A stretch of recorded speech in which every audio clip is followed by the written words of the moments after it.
How's it? Okay, I know, let's address the elephant in the room. It's the 1st of May, and don't know why that's an elephant, but it's a new month, which is pretty cool. You know, we've gone through a couple of those bad boys now. It's getting deep into 2024, which is interesting. We're almost like May, June, July. Yeah, we're almost halfway there, hey? Whew. It's a bit freaky, eh? Whew. Oh well, what can you do? But you know, 1st of the month, wonderful Wednesdays, and we did it right with a back day. Now, before I get into the quick breakdown of what you're watching, let's quickly discuss something.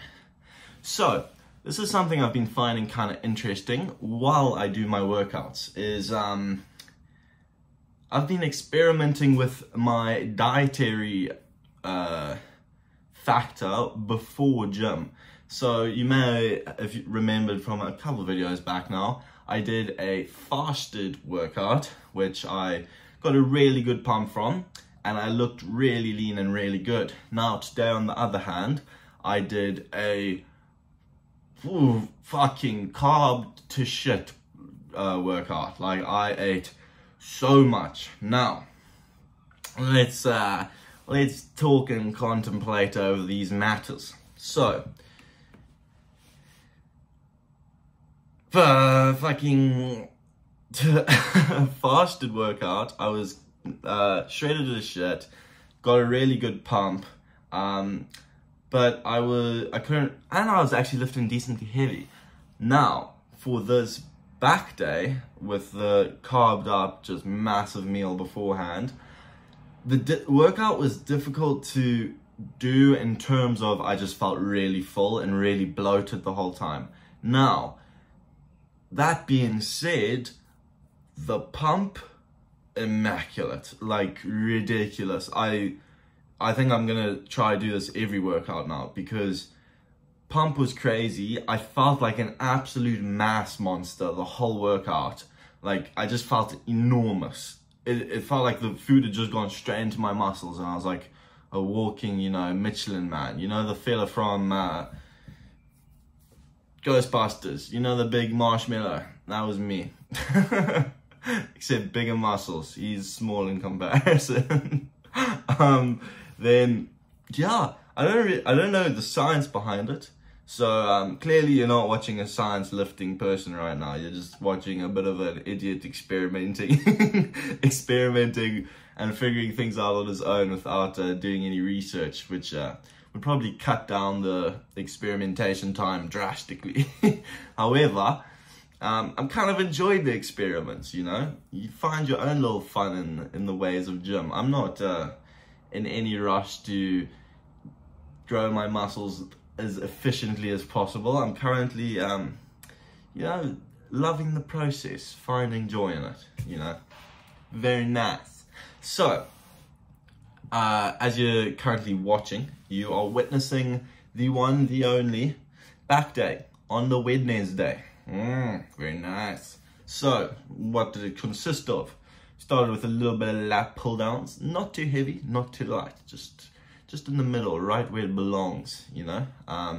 Focusing on that squeeze at the bottom, slow up, just really tensioning the lat.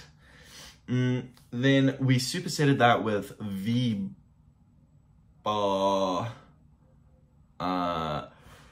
cable curls.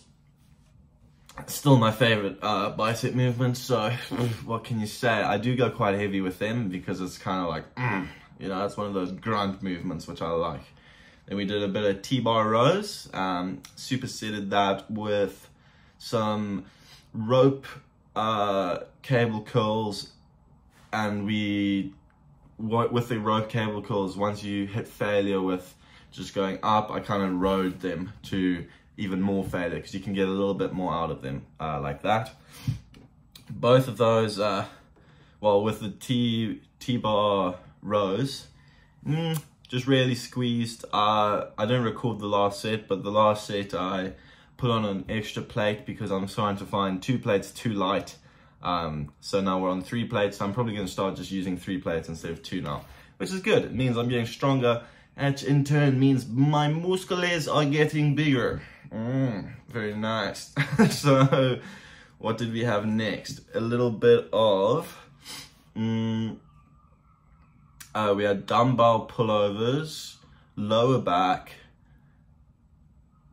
dumbbell curls, and cable, these things. I don't know. All of those, yeah, what can I say? Nothing too fancy. Just the usual tensioned, really focused on squeeze, not too heavy.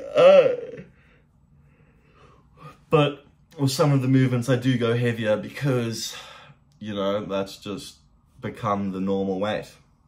And you want to get those 12 reps, and you want that 12th rep to be a struggle instead of a breeze. And you can't do that with a lightweight. So technically, I'm not actually doing heavier. I'm not doing like heavy weight. My strength has just gotten better. So now my lightweight is heavier, if that makes sense. I don't know. Well, anyway, it's kind of cool. It means gonna start competing in the strongman competitions. Not a shot. I'm no. I'm not built to be one of those fellas. So interesting. Today I caught myself in the bit of an act of kerfuffleization. So believe it or not, yes, me, of all people, found myself prioritizing short-term pleasure over long-term. I know, the horrors.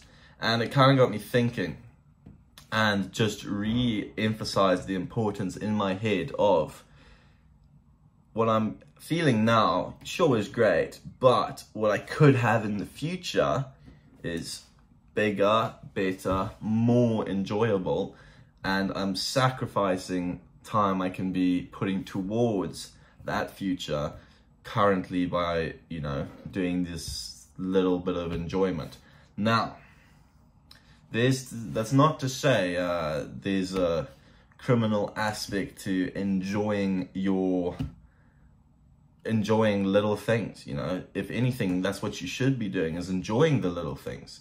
However, this is also what leads into my next point, which I thought was very interesting and kind of a self-realization almost, is if you've watched from way back, I spoke about my family motto, which is work hard, play hard. And at the time, I kind of disagreed with it, and I was like, no, I think you should work hard and work harder, because, you know, at the end of the day, everybody's trying to grind to get what they want, and if you're not willing to grind harder, most likely you're gonna lose, yeah? But then I kind of thought deeper into it, and with conversations with various people, and now with this situation now, it kind of had me thinking, and I think my perspective has once again shifted to more so the point of work hard, play hard, but play hard doesn't necessarily mean play. Play can be a variety of things, and what I've realized is work hard is studying, you know, going to college, you know, all that sort of thing. My play hard is gym, you know, listening to music, whatever. So it doesn't necessarily mean play hard as in go out and waste your life. That's not to say like going out and having some drinks with your friends or whatever is a bad thing. I'm not saying that at all. But at least in my case, the play hard is, you know, gym, blah, blah, blah. And I kind of was thinking of gym as my work hard, but really it's my play hard. It's the thing I'm enjoying. And I've chosen for something that's productive and, you know, works towards my goals in the future, but it is something I just enjoy. There's technically, if you really think about it, I don't have to be doing gym to the extent I do, but it's something I want, and it's a play hard sort of thing. I don't know. I think that's kind of an interesting little shift of perspective I've had, and I realized, and hopefully if anything, it's a little bit of food for thought. But then again, I'm no genius, no scientist, no doctor. I do just be some fella. So, pretty much don't take what I say for fact. It's could be very wrong, so you know, take it with a grain of salt. But I hope it can be a little bit of food for thought, and you can implement a smidgen into your life. But anyway, thanks for watching, and we'll see you tomorrow.